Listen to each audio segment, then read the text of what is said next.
নমস্কাৰ দৰ্শকসকল, এছএ নিউজ অসমৰ তৰফৰ পৰা আপোনালোক সকলোকে স্বাগতম জনাইছোঁ। প্ৰিয় দৰ্শক, আমি সকলোৱে জানো মনুষ্য জীৱন অমূল্য, কাৰণ মনুষ্য জীৱনতে মুখ্য প্ৰাপ্তিৰ বাবে সাধনা কৰিব পৰা যায়। যুগ যুগ ধৰি ঋষিমুনিসকলেও মুখ্য প্ৰাপ্তিৰ বাবে ভক্তি সাধনা কৰি আহিছে। কিন্তু আমি শাস্ত্ৰত পাইছোঁ যে পূৰ্ণ পৰমাত্মাৰ ভক্তি কৰিলেহে মুখ্য প্ৰাপ্তি কৰিব পাৰি। প্ৰকৃততে পূৰ্ণ পৰমাত্মা কোন? কিছুমানে শ্ৰীকৃষ্ণক পূৰ্ণ পৰমাত্মা বুলি কয়, কিছুমানে শিৱক পূৰ্ণ পৰমাত্মা বুলি কয়, কিছুমানে মাতা দুৰ্গাক পূৰ্ণ পৰমাত্মা বুলি কয়। কিন্তু আমি ইতিমধ্যে গম পাইছোঁ যে বিশ্বৰ তত্ত্বদৰ্শী সন্ত ৰামপাল মহাৰাজে কাশীৰ কবিৰদেৱক পূৰ্ণ পৰমাত্মা বুলি অভিহিত কৰি তেখেতে বিভিন্ন ধৰ্মশাস্ত্ৰত ইয়াৰ প্ৰমাণো আমাক দেখুৱাইছে। এই কথাটো লৈয়ে সময়ে সময়ে আমাৰ সমাজত বিৰোধিতাৰ সৃষ্টি হৈ আহিছে। আজি আমি এছএ নিউজ অসমৰ তৰফৰ পৰা এটি বিশেষ আলোচনাৰ মাজলৈ আপোনালোকক লৈ যাব বিচাৰিছোঁ। এই আলোচনাৰ বাবে আমি দুটা পক্ষক আমন্ত্ৰণ জনাইছোঁ। এটা পক্ষ হৈছে শ্ৰীকৃষ্ণৰ অনুগামী ভক্তসকল। এয়া শ্ৰীকৃষ্ণৰ অনুগামী ভক্তসকল হয়, আৰু আনটো পক্ষ হৈছে সন্ত ৰামপাল মহাৰাজৰ শিষ্যসকল। এতিয়া মই শ্ৰীকৃষ্ণৰ অনুগামী ভকতসকলৰ পৰা জানিব বিচাৰিছোঁ যে আপোনালোকৰ মতে পূৰ্ণ পৰমাত্মা কোন হয়? ভগৱান শ্ৰীকৃষ্ণই আমাৰ মতে পূৰ্ণ পৰমাত্মা। ঠিক আছে, এইবাৰ মই সন্ত ৰামপাল মহাৰাজৰ শিষ্যসকলৰ পৰা জানিব বিচাৰিছোঁ তেখেতলোকৰ মতে পূৰ্ণ পৰমাত্মা কোন হয়। আপোনালোকৰ মতে পূৰ্ণ পৰমাত্মা কোন হয়? কবিৰ চাহেব। ঠিক আছে, সন্ত ৰামপাল মহাৰাজৰ শিষ্যসকলে কবিৰদেৱক পূৰ্ণ পৰমাত্মা বুলি কৈছে। এই কথা আপোনালোকে মানি ল'বনে? শ্ৰীকৃষ্ণই পূৰ্ণ পৰমাত্মা হয়।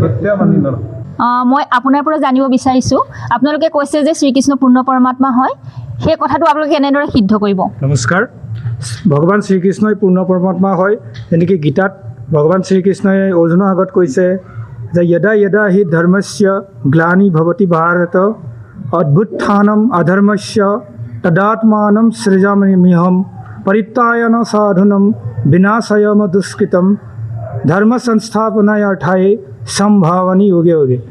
যেতিয়াই ধৰ্মৰ গ্লানি হয় তেতিয়াই তেওঁ অৱতাৰ ধাৰণ কৰি দুষ্টক দমন, শান্তক পালন কৰি যুগে যুগে এনেধৰণে ধৰ্ম সংস্থাপন কৰি আহিছে আৰু ভক্তক উদ্ধাৰ কৰি আহিছে। কৃষ্ণহে পূৰ্ণ পৰমাত্মা হয়, ইয়াতকৈ আৰু কি প্ৰমাণ লাগে? আমি এখেতলোকৰ কথা শুনিলোঁ। এতিয়া আমি আপোনালোকৰ পৰা জানিব বিচাৰিছোঁ আচলতে পূৰ্ণ পৰমাত্মা যে কবিৰ হয়, কবিৰদেৱ হয়, এই বিষয়ে কিবা প্ৰমাণ আপোনালোকে দেখুৱাব পাৰিবনে? হয়, নিশ্চয় দেখাব পাৰিম। আমাৰ যিমানখিনি ধৰ্মগ্ৰন্থ আছে, শাস্ত্ৰ আছে, হিন্দু ধৰ্মৰে হওক বা মুছলমান ধৰ্মৰে হওক বা বাইবেলে খ্ৰীষ্টান ধৰ্মৰে হওক, সকলোতে প্ৰমাণ আছে যে কবিৰ চাহেব আচলতে পূৰ্ণ পৰমাত্মা। আমাৰ হিন্দু ধৰ্ম বিশেষকৈ আমি বেদক মানি চলোঁ, গতিকে আমাৰ বেদতো প্ৰমাণ আছে। যেনেকৈ আমাৰ অথৰ্ববেদ কাণ্ড নম্বৰ 4, অনুবাক নম্বৰ 1 আৰু মন্ত্ৰ নম্বৰ 7 ইয়াৰ প্ৰমাণ আছে যে কবিৰ পৰমাত্মা হয়। আৰু যদি আমি ঋগ্বেদ চাওঁ, ঋগ্বেদ মণ্ডল নম্বৰ 9, সূক্ত নম্বৰ 1 আৰু মন্ত্ৰ নম্বৰ 9টো কবিৰ চাহেব পূৰ্ণ পৰমাত্মা বুলি প্ৰমাণ পাওঁ আমি। আৰু পবিত্ৰ কোৰাণ শ্বৰীফ, মুছলমানসকলৰ কোৰাণ শ্বৰীফতো ইয়াৰ প্ৰমাণ আছে। তাত চুৰত ফুৰকানী নম্বৰ 25, আয়াত নম্বৰ 52 পৰা 59লৈকে কবিৰ পূৰ্ণ পৰমাত্মা বুলি প্ৰমাণ পোৱা যায়। আৰু খ্ৰীষ্টান ধৰ্মসকলৰ বাইবেলৰ, অৰ্থডক্স বাইবেলতো 36:5 আমাৰ কি বুলি কয় কবিৰ চাহেব পূৰ্ণ পৰমাত্মা বুলি ব্যাখ্যা আছে তাত।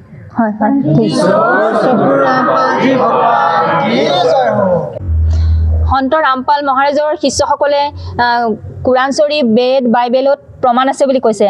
আপোনালোকে কিবা প্ৰমাণ দেখুৱাব পাৰিবনে যে শ্ৰীকৃষ্ণই পূৰ্ণ পৰমাত্মা হয়? নমস্কাৰ। হয়, আছে প্ৰমাণ।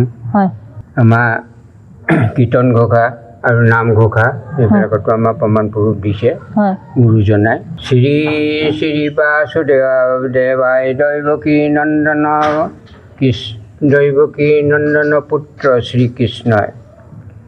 এই কৃষ্ণ কৃষ্ণ এক দেৱ দিন দুখ হাৰি কাল মায়াদিৰ অধিকাৰী কৃষ্ণ বিনে শ্ৰেষ্ঠ দেৱ নাহি সৃষ্টি অন্তকাৰী দেৱ তান্ত বিনে না আন নাহি কেব জানিবা বিষ্ণুহে সমস্ত জগত হাৰো।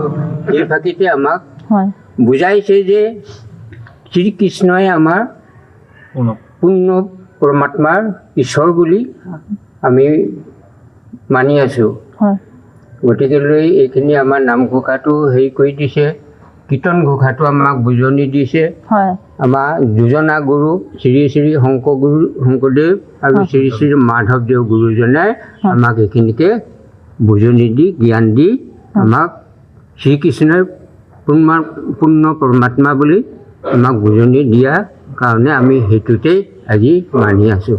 হয় হয় ঠিক আছে। কৃষ্ণ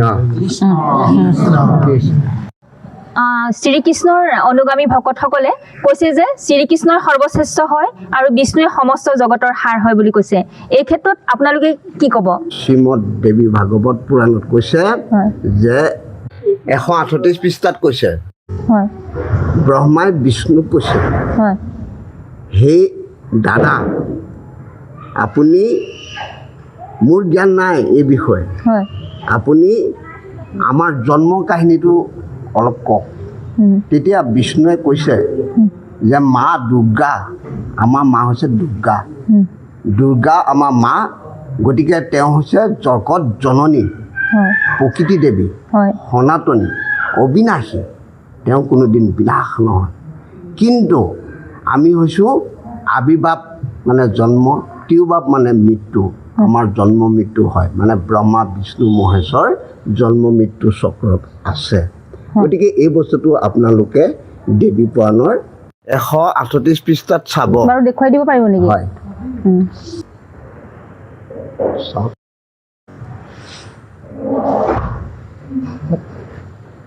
চাওক, ইয়াত সম্পূৰ্ণ লিখা আছে। तुम शुद्ध स्वरूपा हो, यह सारा संसार तुम्ही से उद्भासित हो रहा है।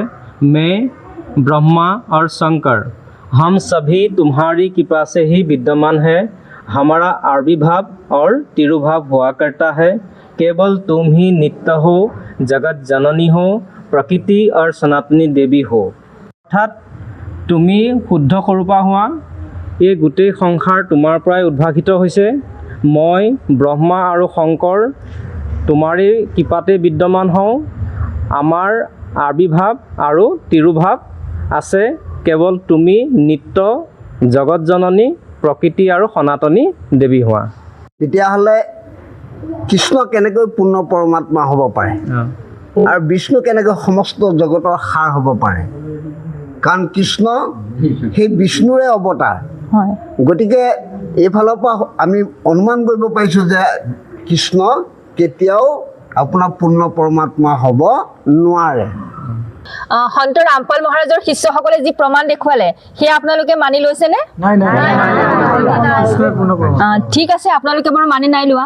তেন্তে শ্ৰীকৃষ্ণ যদি পূৰ্ণ পৰমাত্মা হয়, আপোনালোকৰ ওচৰত আৰু কিবা বেলেগ প্ৰমাণ আছেনে? তেন্তে আমি দিছোঁ এটা প্ৰমাণ ধৰি। কৃষ্ণৰ চৰিত্ৰ পৰম অমিত, আতপৰা নাহি আন, কোটি কোটি যজ্ঞ তপ জপ দান, সবেও নহয় সমান। কৃষ্ণ গুণ নাম ধৰ্ম অনুপম, আকৌ হাৰ কৰি ধৰা, আনৰ যত ধৰ্ম দূৰতে তেজীয়া, কৃষ্ণ তব ভকতি কৰা। আপোনালোকক কি প্ৰমাণ দিম? আমি ইয়াতেই সকলোখিনি প্ৰমাণ শুনোৱালৈ। হয়, এখন কি কিতাপ হয় দেখুৱাই দিয়ক। এইখন প্ৰসংগ প্ৰণালী।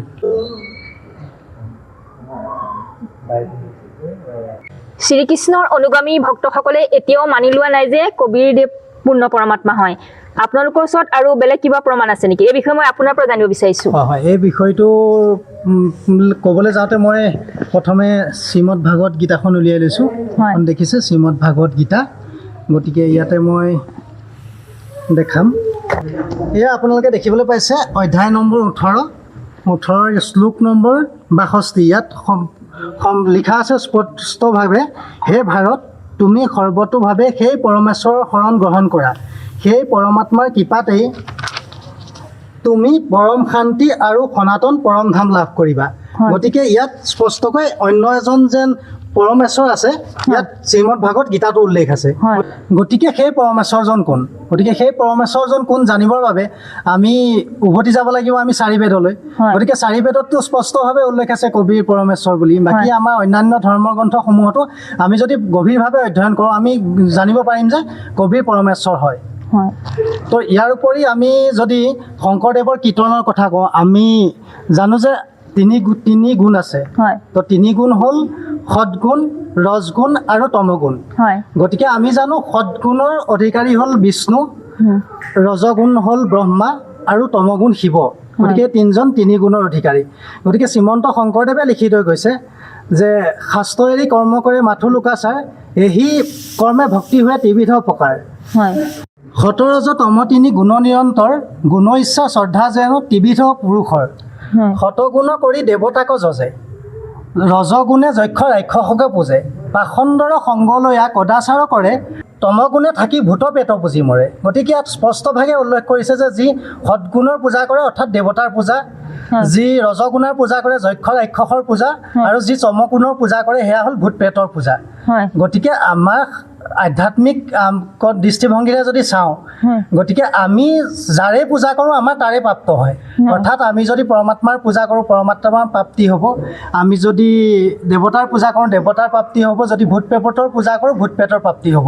গতিকে ইয়াত দেখোন শ্ৰীকৃষ্ণক অৰ্থাৎ সৎগুণক দেখোন ইয়াতে দেৱতা বুলিহে উল্লেখ কৰা হৈছে। হয়। গতিকে এই ক্ষেত্ৰত আমাৰ ভকতসকলে কি কয় গতিকে সেইটো উল্লেখনীয় হ'ব আমাৰ মতে। গতিকে সৎগুণটো কেতিয়াও পৰম ব্ৰহ্ম অৰ্থাৎ পূৰ্ণ পৰমাত্মা হ'ব নোৱাৰে।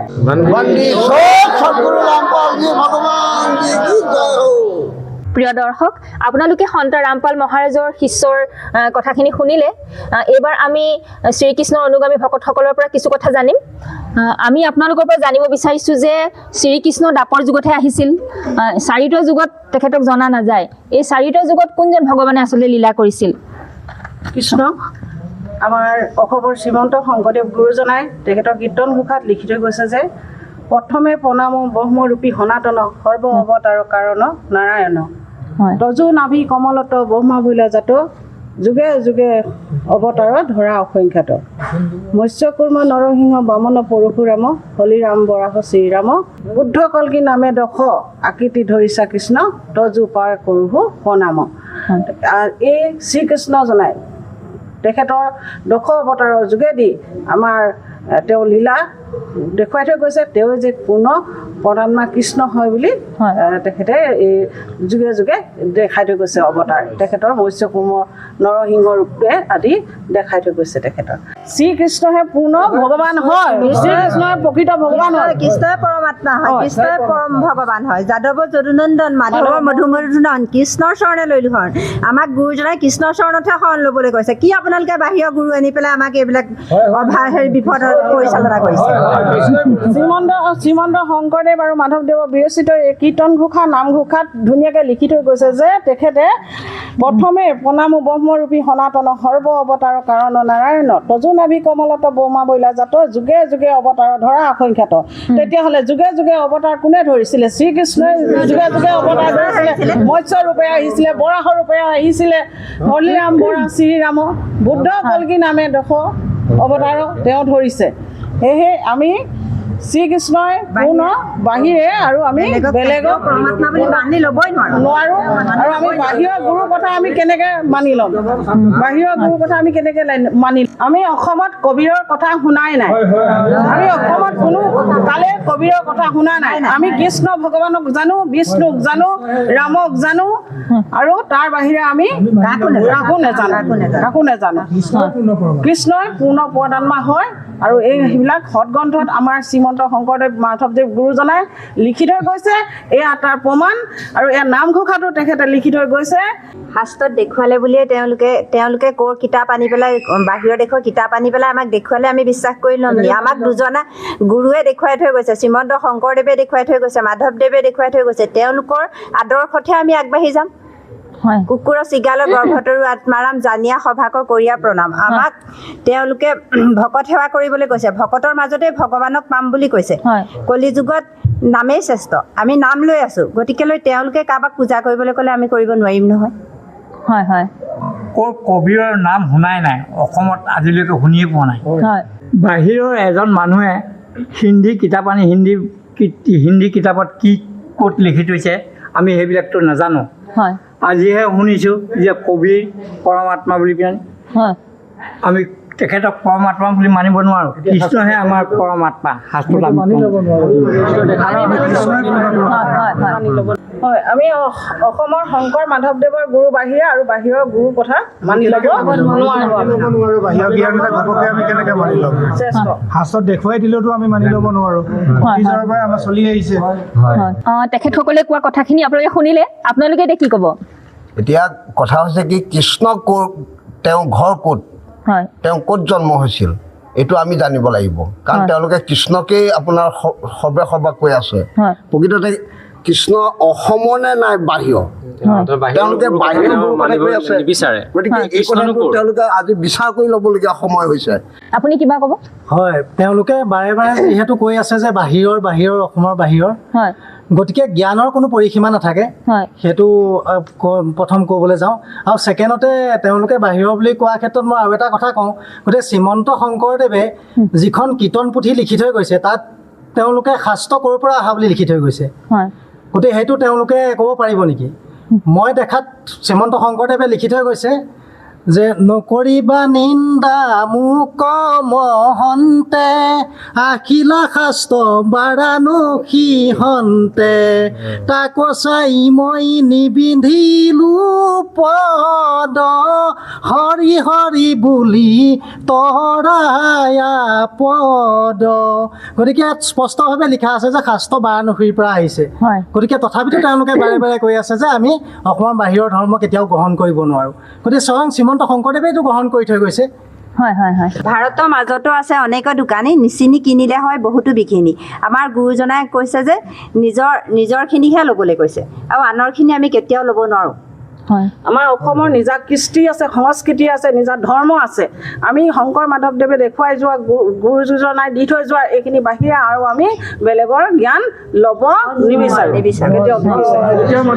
কৃষ্ণই সৰ্বশ্ৰেষ্ঠ কৃষ্ণই পূৰ্ণ কৃষ্ণই পূৰ্ণ শ্ৰীকৃষ্ণই চাৰিও যুগত অৱতাৰ ধৰি আহিছে আমি সেয়াই জানো আৰু তাৰ বাহিৰে আমি আৰু নেজানো একো নেজানো দৰে চাৰি মুক্তি আমি লাভ কৰোঁ ধৰ্ম অৰ্থ কাম আৰু মোক্ষ হয় হয় হয় শ্ৰীকৃষ্ণই যে চাৰিটা যুগতে লীলা কৰিছিল সেই বিষয়ে তেখেতলোকৰ পৰা আমি ইতিমধ্যে জানিব পাৰিছোঁ আমি আপোনালোকৰ পৰা এইটো জানিব বিচাৰিছোঁ যে কবিৰদেৱ চাৰিটা যুগত আহিছিল নেকি তাৰ কিবা প্ৰমাণ আছে নেকি হয় আছে আপোনাৰ কবি সাগৰত ইয়াৰ প্ৰমাণ আছে তেওঁ সত্য যুগত সৎসুকৃত নামেৰে আহিছিল ত্ৰেতা যুগত আপোনাৰ মুনীন্দ্ৰ নামেৰে আহিছিল আৰু দ্বাপৰ যুগত আপোনাৰ কৰুণাময় নামেৰে আহিছিল আৰু কলি যুগত তেওঁৰ বাস্তৱিক নাম কবিৰ নামেৰে আহিছিল হয় হয় মই আপোনালোকক আৰু এটা কথা সুধিব বিচাৰিছোঁ কবিৰ যে পূৰ্ণ পৰমাত্মা হয় তাৰ আৰু কিবা প্ৰমাণ আপোনালোকে দেখুৱাব পাৰিব নেকি আমি ইতিমধ্যে বেদতো প্ৰমাণ দেখুৱাইছিলোঁৱেই তাৰ পাছত কবিৰ কেনেধৰণে পূৰ্ণ পৰমাত্মা আমাৰ পৃথিৱীত কেনেধৰণে শিশুৰ ৰূপত আহে লীলা কৰে সেইখিনি কথাও আমাৰ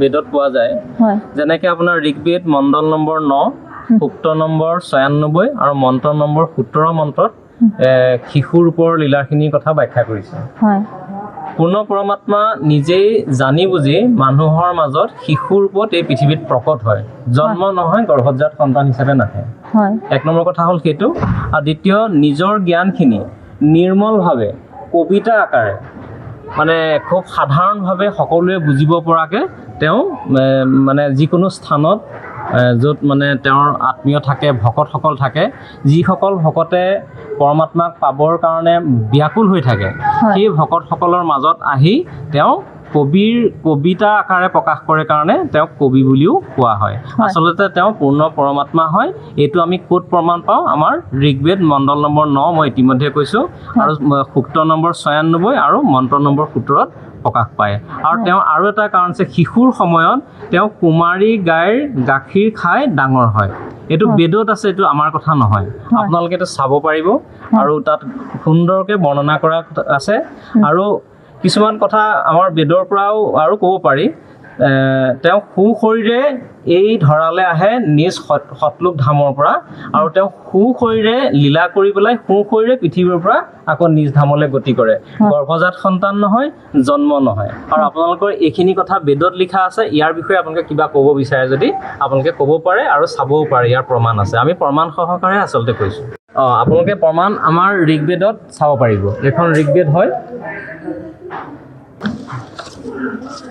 ঋগবেদ মণ্ডল নম্বৰ 9 সূক্ত 96 মন্ত্ৰ 17 শিশুম যজ্ঞানং হৰ্ষতং সৃজন্তি সুমহন্তি বহ্নি মৰতু গণেন কবি গৃভি কাবন্যা কবি সন্ত সুম পবিত্ৰমত্যতি ৰেভম এতিয়া আপোনালোক কৃষ্ণ ভকতসকলে বেদৰ পৰা আমি প্ৰমাণ দিলোঁ নিশ্চয় আপোনালোকে দেখা পাইছে কবিৰ পৰমাত্মা হয় আৰু এয়া বেদত উল্লেখ আছে কবিৰদেৱে শিশুলীলা কৰে শিশুলীলা কৰি পেলাই তেওঁ পৃথিৱীত আহি প্ৰকট হয় আৰু তেওঁৰ ভক্তসকলক কবিতাৰ আকাৰে অতি সহজ সৰলকৈ বুজিব পৰাকৈ জ্ঞান দিয়ে তত্ত্বজ্ঞানৰ দ্বাৰাই আত্মাক সদগতি লাভ কৰিব পাৰে মই এটা কথা ক'বলৈ বিচাৰিছোঁ আজি যিটো তেওঁলোকে ধৰি লওক আমাক লাগি আছে যিটো কথাৰ ওপৰত কৃষ্ণ আৰু কবিৰ তে এই কবিৰৰ বিষয়ে তেওঁলোকে ভালকৈ জনা নাই গতিকে তেওঁলোকে বাৰে বাৰে প্ৰশ্নবিলাক আমাৰ মাজলৈ দলিয়াই আছে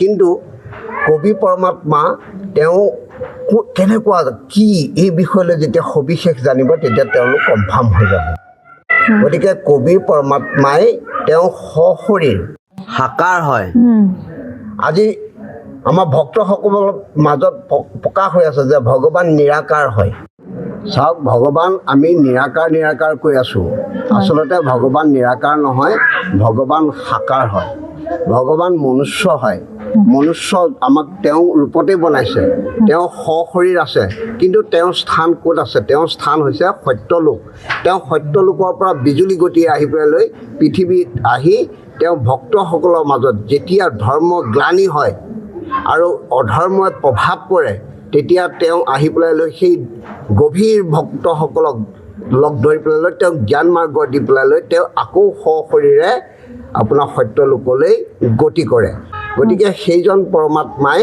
তেওঁ এই পৃথিৱী ধামত আহি আমাক কবি ৰূপত দোহাৰত আৰু পদ্য ৰূপত আহি পেলাই সুন্দৰকৈ যে নৰই বা মানুহে কেনেকৈ মুক্তি কৰিব কি নামৰ দ্বাৰা মুক্তি হ'ব এই সমস্ত জ্ঞান তেওঁ সূক্ষ্ম বেদৰ মাজেদি আজি কিন্তু আমি সকলোৱে ইমান সময় আলোচনা কৰি আছোঁ এই আলোচনাৰ আঁতিগুৰি নোলোৱা মূল বস্তুটোৱে হৈছে কি আমাৰ বেদ এখন গুপ্ত হৈ আছে যিখন বেদে এই জ্ঞানক আমাক আন্ধাৰত ৰাখিছে সেই গতিকে মাধৱদেৱক কি সুন্দৰকৈ কৈছে যে অজ্ঞান আন্ধাৰত পৰি আমাৰ জ্ঞানৰ পথ ভৈলা নষ্ট আমি অজ্ঞানত আছোঁ গতিকে কি কাৰণত অজ্ঞানত আছোঁ আমি সূক্ষ্ম বেদখন নোপোৱাৰ কাৰণে সূক্ষ্ম বেদে কৈছে যে যিখন বেদত স্বয়ং পৰমাত্মাৰ বিষয়ে অন্য জ্ঞান একো নাই তেওঁ পৰমাত্মাৰ সাকাৰ হয় তেওঁ মনুষ্যৰ ৰূপত হয় আৰু তেওঁই হৈছে কবি পৰমাত্মা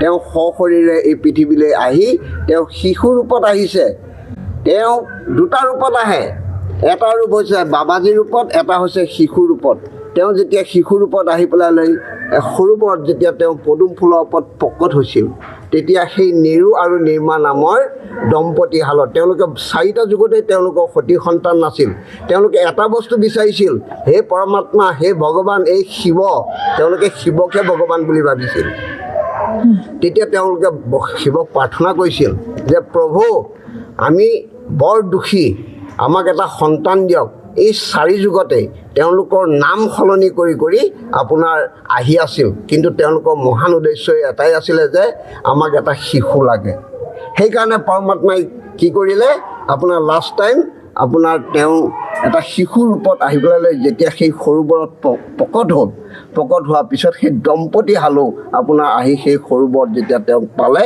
তেওঁক তুলি লৈ গুচি গ'ল কিন্তু যেতিয়া সৰুবৰত পাইছিল তেতিয়া তেওঁ স্বামীয়ে নিৰুৱে মানে ক'ত আছিলে সৰুবৰটো সেইটো আপোনাৰ হেৰি কাশীৰ লাহাতাৰত আছিল মানে কাশী সৰুবৰত এটা মানে জেগা আছিল সেই জেগাডোখৰতে তেওঁ আছিলে এই তেতিয়া আপোনাৰ নিৰু নিমাই তেওঁক মানে তুলি লৈ গ'ল তেতিয়া আপোনাৰ তেওঁ স্বামীয়ে কৈছিল, নিমা স্বামীয়ে কৈছিল যে আমি যে এই বাচ্চাটো লৈ যাম, ইয়াতো জাতি পাতি বা ইয়াতো বিষয়ে আমি একো নাজানো।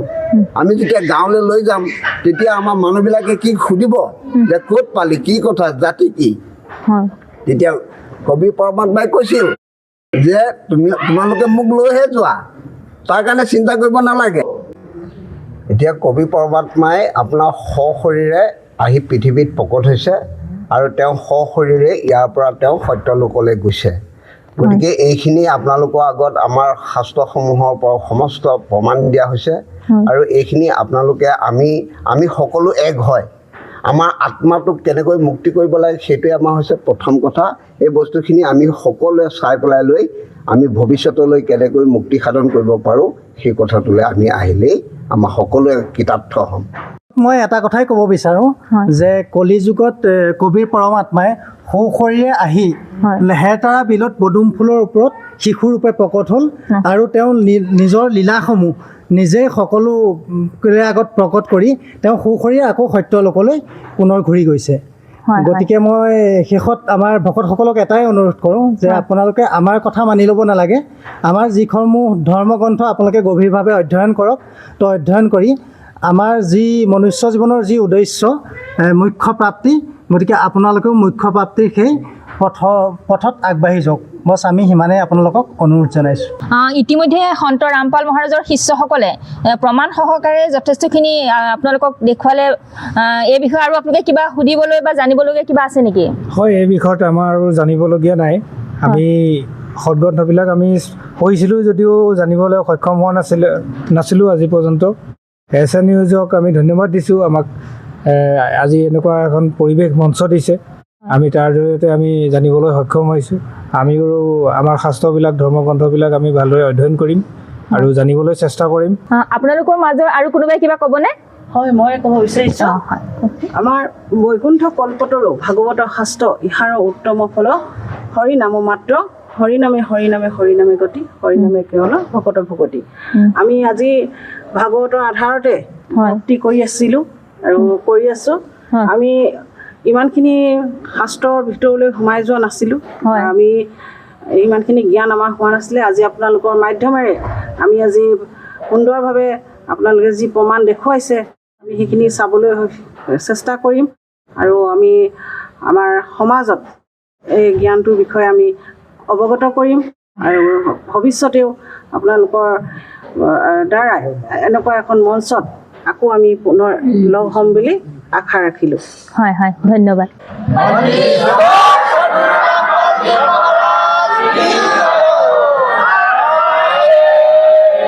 আজি এতিয়া আমি দুই পক্ষই বিভিন্ন ধৰণৰ ধৰ্ম সংক্ৰান্তীয় কথা আলোচনা কৰিলোঁ। তাৰ ভিতৰত আমাৰ গুৰুদেৱ ৰামপালজী মহাৰাজে 3খন কিতাপ তেখেতে লিখিছে। এখন জ্ঞান গংগা আৰু গীতা তোমাৰ জ্ঞান অমৃত আৰু জীৱনৰ সুগম পথ।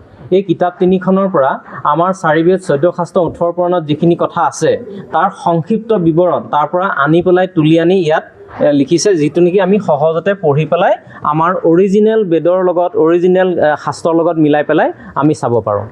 ভকতসকলৰ কাৰণে আৰু এটা ভাল খবৰ আছে। আমাৰ ৰামপালজী মহাৰাজে আৰু এটা সুবিধা কৰি দিছে যে আমাৰ বিশেষকৈ জোনাক চেনেলত গধূলি সময়ত 5:30 পৰা 6:30লৈকে আমাৰ ৰামপালজী মহাৰাজৰ সৎসং অসমীয়াত দিয়ে, অতি সহজতে আপোনালোকে বুজিব পাৰিব। আৰু সাধনা চেনেলত 7:30 পৰা 8:30লৈকে দিয়ে আৰু শ্ৰদ্ধা চেনেলতো দিয়ে। এইকেইটা চেনেলত আপোনালোকে আমি আমাৰ ৰামপালজী মহাৰাজৰ ভকত হিচাপে আপোনালোকক বিনম্ৰ অনুৰোধ জনাওঁ যে আপোনালোকে যাতে চেনেল চাই পেলাই তাৰ পৰা আপুনি সৎসংগৰ যোগেদি বহুতখিনি কথা গম পাব, আমাৰ শাস্ত্ৰ আমাৰ হিন্দু ধৰ্মৰ শাস্ত্ৰৰ বিষয়ে গম পাব। আৰু এই কিতাপকেইখনৰ ভিতৰত আৰু এটা কথা আছে, আমাৰ পৃথিৱীত যিমানখিনি ধৰ্মগ্ৰন্থ আছে গোটেইখিনি ধৰ্মগ্ৰন্থৰ কথাই কিছু কিছু ইয়াত অন্তৰ্ভুক্ত হৈ আছে।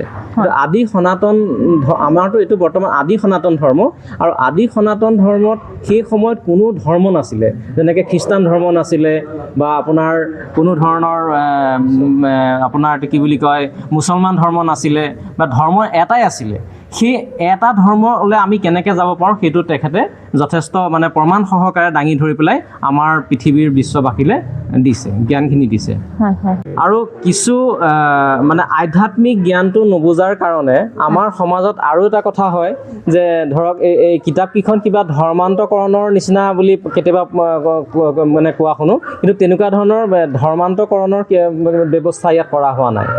আমি সকলোৱে বিশ্ববাসী আদি সনাতন ধৰ্মৰ হয়, আৰু তেখেতে ৰামপালজী মহাৰাজে এইটোৱে চেষ্টা কৰিছে যে আমি অৰিজিনেলি যে আদি সনাতন ধৰ্মৰ হয়, আমাৰ কোনো অৰিজিনেল একো ধৰ্ম নাছিলে, এটাই ধৰ্ম আছিলে, সেইটো চেষ্টা কৰিবলৈ গৈ পেলাই এই 3খন কিতাপ অতি মূল্যৱান কিতাপ, অতি সহজতেও পোৱা যায়, আপোনালোকে লৈ পেলাই অধ্যয়ন কৰি আমি আদি সনাতন ধৰ্মৰ জ্ঞানটো আমি ল'ব পাৰোঁ। আৰু অলপ দেৰি আগত দেখিলেই গোটেইখিনি আলাপ আলোচনা কৰিবলৈ যাওঁতে আমাৰ বেদৰ পৰাই গোটেইখিনি প্ৰমাণ আমি পালোঁ। ইয়াত লিখা আছে, আমি মিলাই চালোঁ, মিলিছে, আৰু সেইখিনি জ্ঞানৰ দ্বাৰা আমি গম পাওঁ যে আপুনি আৰু আমি বেলেগ নহয়, আমি সকলো একেই। আমাৰ ৰামপালজী মহাৰাজে প্ৰত্যেকখন কিতাপতে এটা কথা উল্লেখ কৰিছে যে জীৱ আমাৰ জাতি, মানৱ আমাৰ ধৰ্ম, হিন্দু মুছলিম শিখ খ্ৰীষ্টান ধৰ্মৰ পৃথক নহয় মৰ্ম। এই কথাটো আপোনালোকে মন কৰিব।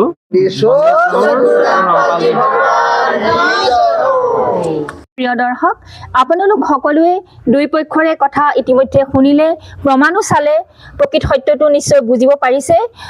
বৰ্তমান শিক্ষিত সমাজ সকলোৰে ঘৰে ঘৰে ধৰ্মগ্ৰন্থ থাকে, গতিকে আমি ভালদৰে সেইখিনি অধ্যয়ন কৰিলে হ'ল। এছে নিউজৰ এয়া প্ৰথম প্ৰয়াস। এনেধৰণৰ আৰু বহুতো ভিডিঅ' লৈ আমি পুনৰ আপোনালোকক লগ পাম। প্ৰতিটো সত্য বাতৰিৰ বাবে চাই থাকক এছে নিউজ অসম, সত্য যিটো আপুনি জানিব বিচাৰে। ধন্যবাদ।